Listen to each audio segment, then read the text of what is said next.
Salut à tous, c'est Bismart sur Sud Radio. Deux sujets qui sont alors au cœur des débats en ce moment, mais alors traités par des jeunes entrepreneurs qui sont en train de tout changer. Voilà, j'ai nommé l'assurance et j'ai nommé les sondages. C'est parti, on commence avec l'assurance. Et on démarre donc avec Raphaël Vuillerme. Bonjour Raphaël. Non, c'est Vuillerme. C'est ça. Oui, voilà. Bravo. Vuillerme. Le patron de Luco, donc, assurance nouvelle génération. Alors d'abord, 50 millions d'euros de levée de fonds. Juste un mot là-dessus, Raphaël, parce qu'on s'était vu il y a 2 ans, à l'époque où, je sais pas, tu avais peut-être levé 1 million d'euros. 2 millions, ouais. 2 millions, c'est là. 2 millions d'euros aujourd'hui, je regarde même plus. Il s'est passé quelque chose dans le financement des startups, non, et dans notre écosystème? Il y a en effet beaucoup plus de fonds présents. Il y a aussi des fonds américains, notamment plus late stage, qui sont très présents en Europe. Ouais. Et donc la compétition entre investisseurs est énorme. Il y a alors ce qu'on appelle, il y a du corporate venture aussi, parce que vous d'ailleurs par exemple, je crois qu'il y a Orange, il y a Orange qui participe à la levée de fonds. Un petit ticket. Voilà. Ouais. Hein, donc les entreprises elles-mêmes qui financent. Il y a beaucoup plus en effet de compétition, donc les entrepreneurs peuvent en tirer parti. Et les tailles moyennes de tours augmentent énormément. Pour le bien de l'écosystème, je pense. Et l'écosystème parisien a aussi beaucoup grandi, donc il y a beaucoup plus de talents, des entrepreneurs bien plus entraînés. Donc moi, c'est ma 3e boîte, par exemple. Et ça change. On est un peu plus proche, peut-être, de la Silicon Valley, qui était il y a 10 ans. Ça commence à arriver en Europe et à Paris, donc c'est très bien. Mais absolument. Assurance, alors l'assurance de la maison, hein, c'est votre truc aujourd'hui. Nouvelle génération. Ça veut dire quoi, nouvelle génération? Ça veut dire d'abord... alors je vais vous le dire, moi je le dis très franchement, je dirais pas, parce que j'ai préparé cette interview, puis j'ai été regardé, j'ai dit moi j'ai un logement, je sais combien je paye, et puis j'ai fait un devis en 2 minutes, comme on peut le faire sur votre application. C'est absolument génial. Hein. Vous allez sur l'application Luco, vous tapez votre adresse et vous vous retrouvez avec Google Maps, et ça vous dit tout de suite, alors j'ai la chance d'avoir une maison, hop, le lot que vous avez assuré et tout. On vient de vous poser 30 questions, Raphaël, on utilise imagerie satellite par exemple, donc c'est un des... 2 fois moins cher. Ok. Vous êtes 2 fois moins cher, plus de 2 fois moins cher que mon assureur actuel, je ne dirais pas qui c'est. Alors, qu'est-ce qui permet de réaliser ça? Alors déjà, notre but, c'est pas d'être toujours 2 fois moins cher. On n'est pas une assurance low cost. On est en moyenne 15 à 20% moins cher que les assureurs traditionnels. Ça t'embête alors même que je dise 2 fois moins cher? Parce que ça brouille ton message. Mais c'est la réalité, 2 fois moins cher. Donc on utilise d'autres data pour calculer le prix et le risque de votre logement, notamment l'imagerie satellite. Et donc ce qu'on fait, ça nous permet d'être bien plus précis. Et donc pour la majorité des gens, on va être moins cher. Pour certaines personnes qui ont plus de risques, on va probablement être plus cher.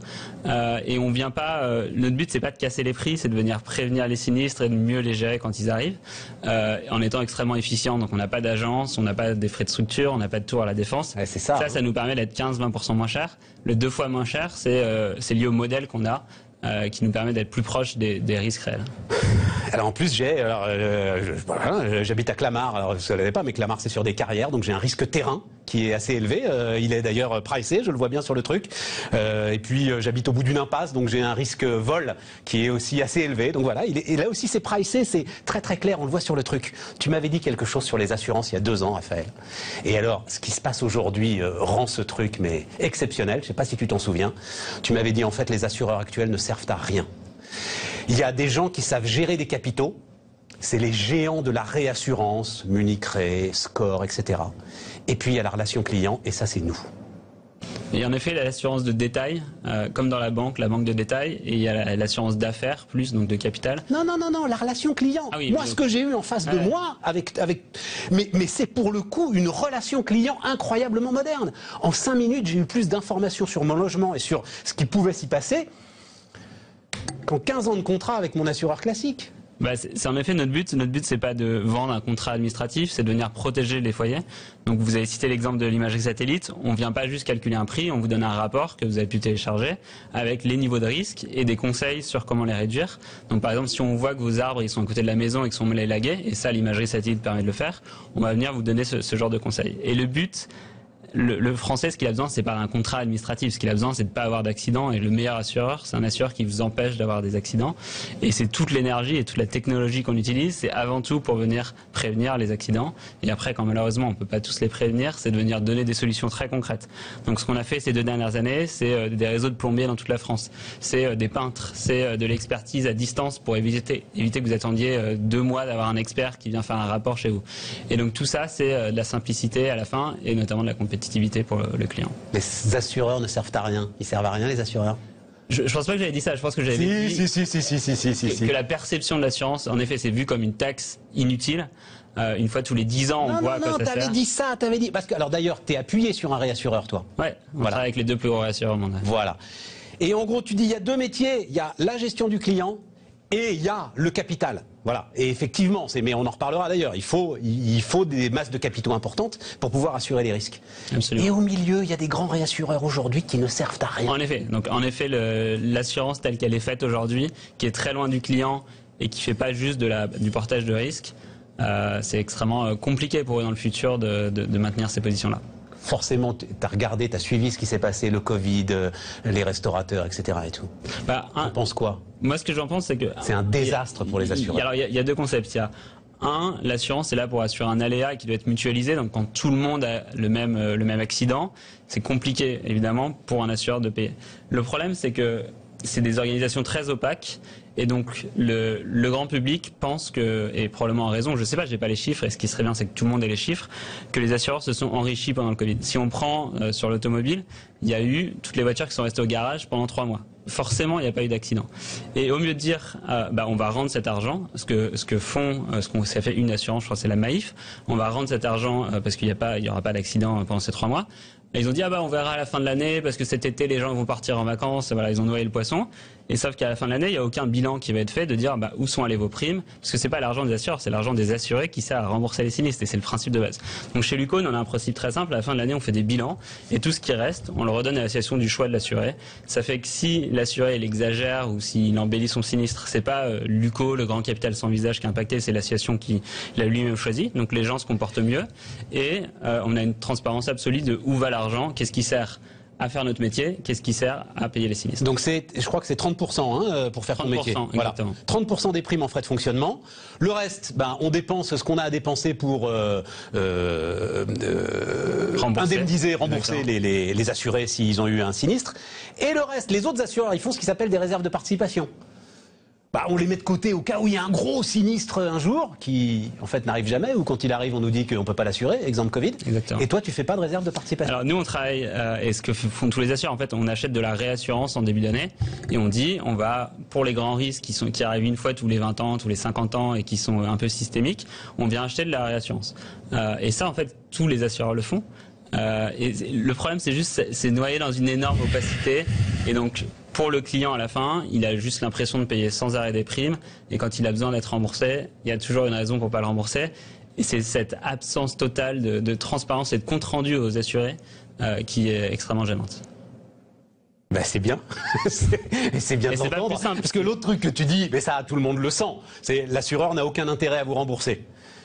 Tu dis même, en fait, son intérêt, c'est de te rembourser le plus tard possible. Il est dans une position extrêmement paranoïaque quand il a un accident. Mais toi aussi, ça, ou pas? Non, parce que nous, notre rémunération est fixe. En début d'année, 30% va nous permettre de faire notre métier. Donc, tu as réaligné, en fait, les intérêts de l'assureur et les intérêts de l'assuré. Exactement.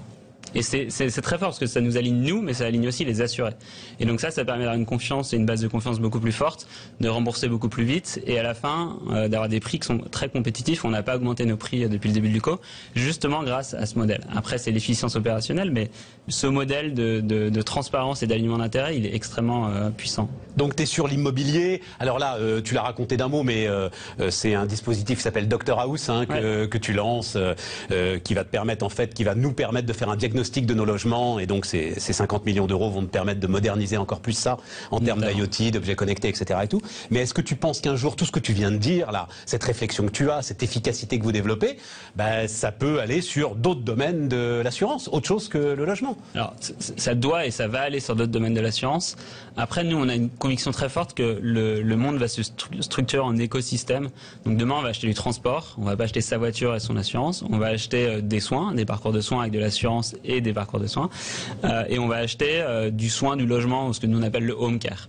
Et donc, soit on essaye de dire on est un assureur généraliste et on va essayer de tout faire, mais tout mal faire. Soit on dit on prend une verticale très précise qui est le foyer, on va récupérer les meilleures données du foyer, l'imagerie satellite, les bases publiques pour savoir où est-ce qu'il y a des carrières, il y a des maisons qui peuvent tomber, la consommation d'eau, la consommation électrique, énormément de données. Et on va aider le particulier à comprendre ces données, à comprendre les risques qu'il a, aussi son impact environnemental, et lui vendre tous les services associés.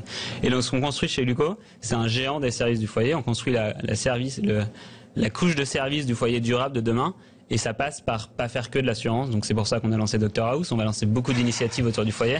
Donc nous, on a choisi une bataille. Après, d'autres personnes, j'espère, choisiront d'autres batailles. Raphaël Vuillierme, donc le fondateur de Luco, notre premier invité sur Sud Radio. Les sondages dans un instant. Sud Radio. Parlons vrai. Sud Radio, parlons vrai. Parlons vrai. Événement Sud Radio. Francis Cabrel, jeudi 20h en direct dans le Loft Music. Bonjour, c'est Francis Cabrel. J'aurais voulu te ressembler, je le jure.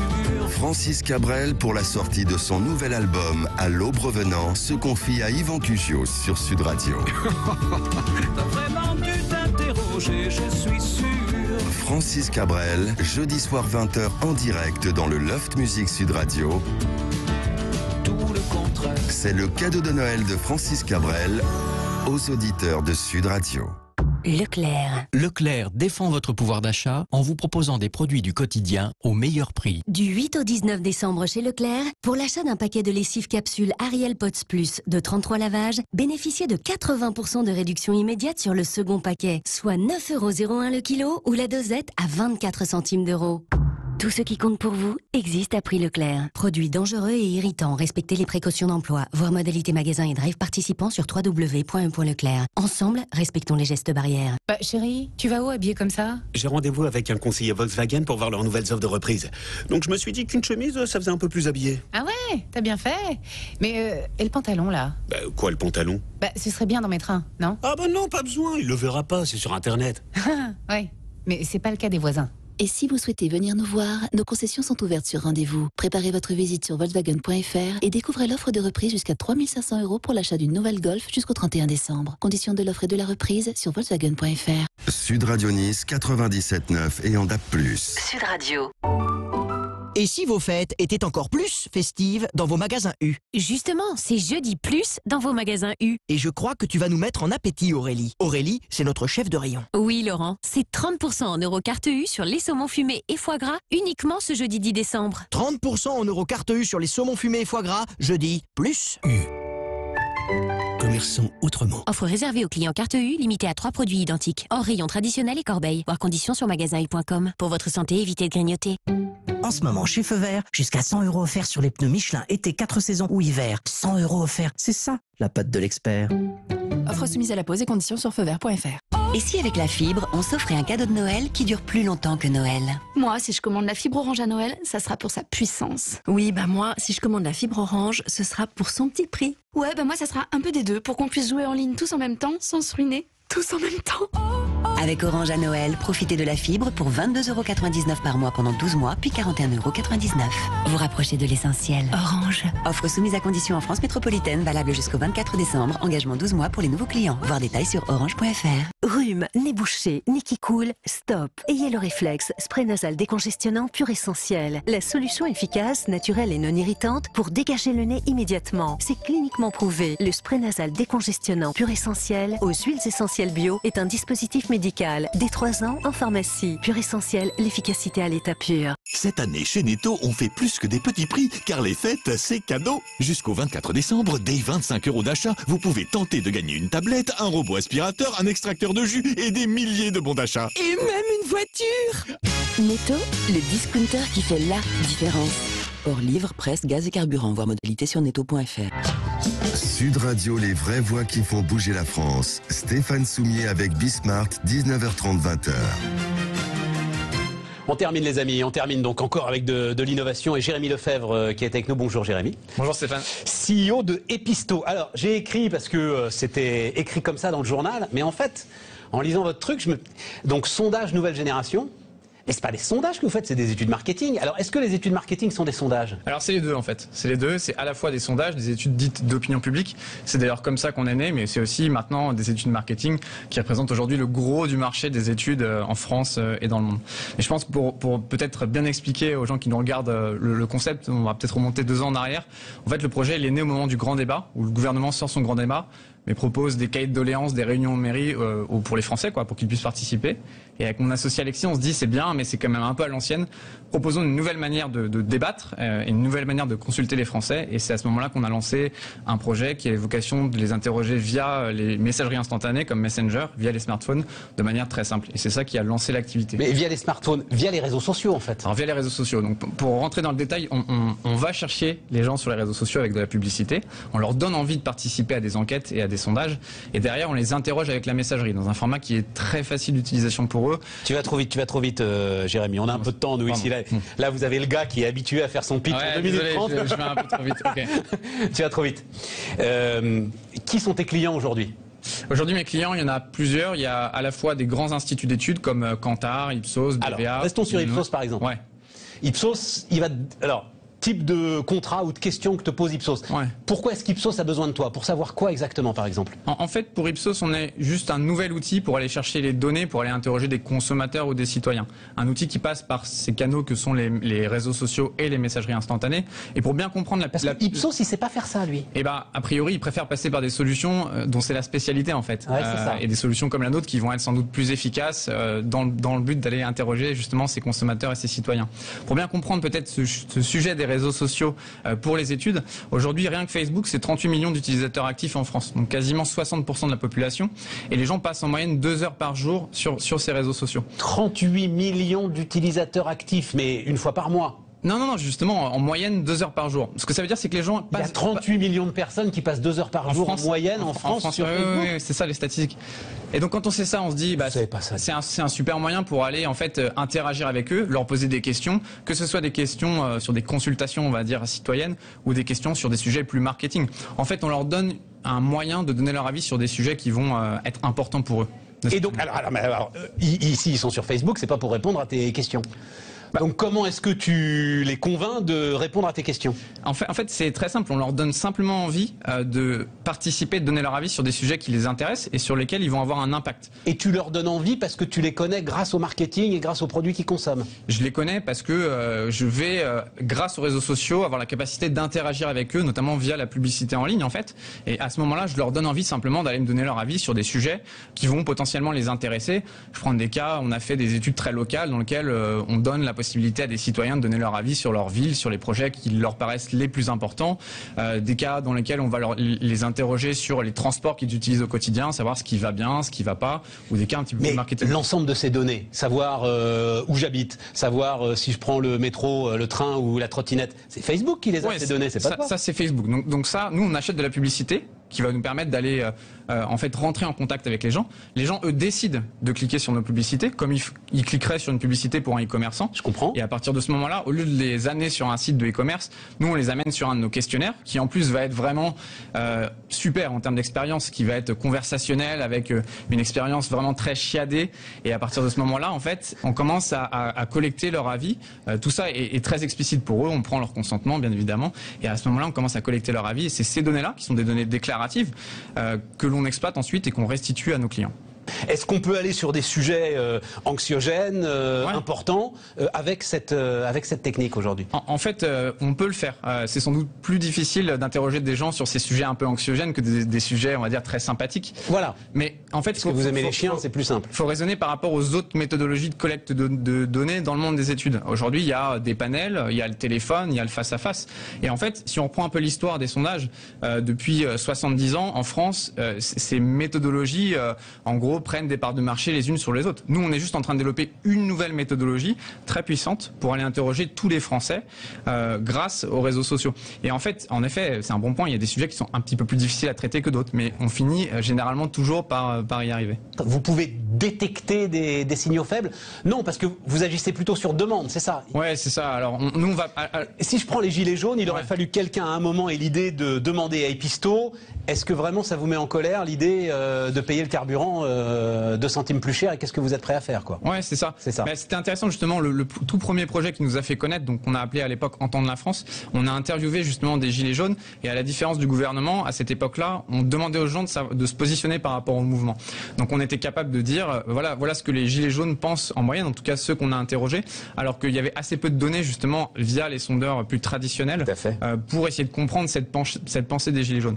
Donc en effet, alors c'est pas des signaux faibles dans le sens où on va pas aller analyser ce qui se passe sur les réseaux sociaux. C'est toujours du déclaratif et on est toujours en train d'interroger les gens et c'est très explicite entre nous et les gens.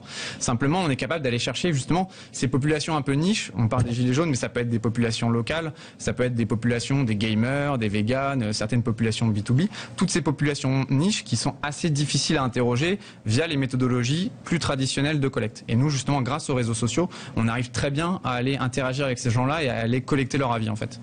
C'est super important, Jérémy, hein, parce que tout notre sujet démocratique aujourd'hui, en fait, il peut se résumer dans le fait que ceux qui sont au pouvoir ne savent plus finalement ce que pensent les gens qui ont coupé tout contact avec les liens classiques de communication. Tu es capable d'aller chercher ces gens. Alors on pense évidemment aux hillbillies, au cœur des Appalaches, qui ont voté Trump alors que personne ne les attendait, etc. En fait, par les réseaux sociaux, tu es capable d'aller les chercher. Tu es capable, en tout cas, de recueillir leur avis. En tout cas, on sait qu'on va collecter l'avis de gens qui, généralement, ne vont pas répondre au téléphone, ne vont pas être inscrits dans des panels. On ne dit pas que ces méthodologies de collecte-là... Peut-être même, ils vont les rejeter, d'ailleurs, ces panels. C'est peut-être même volontairement, il y a une forme de rejet. Ouais, peut-être. En tout cas, ce qui est sûr, je vais prendre un exemple peut-être très précis. Les jeunes, par exemple. Les jeunes, on les retrouve très peu dans les panels. Quand vous essayez d'avoir un jeune au téléphone, je parle de génération Y et Z, pour leur faire passer un sondage téléphonique, c'est littéralement impossible. Nous, justement, on leur offre un moyen très facile de donner leur avis en quelques clics avec un format qui va être très user-friendly, pour ne pas utiliser le terme chiadé, et qui va leur permettre du coup de s'exprimer de manière très très facile. Et justement, c'est un exemple typique de cible qu'on n'arrive pas à trouver ou très difficilement par ailleurs, et que nous, on arrive parfaitement bien à interroger. Et c'est la raison pour laquelle nos clients, donc on citait Ipsos, mais Kantar, OpinionWay, tous les autres, et des marques comme Pepsi ou encore Decathlon, passent par nous pour aller interroger justement certaines de ces cibles niches. Jérémy Lefebvre donc, et Pisto et les amis sur Sud Radio, on se retrouve demain.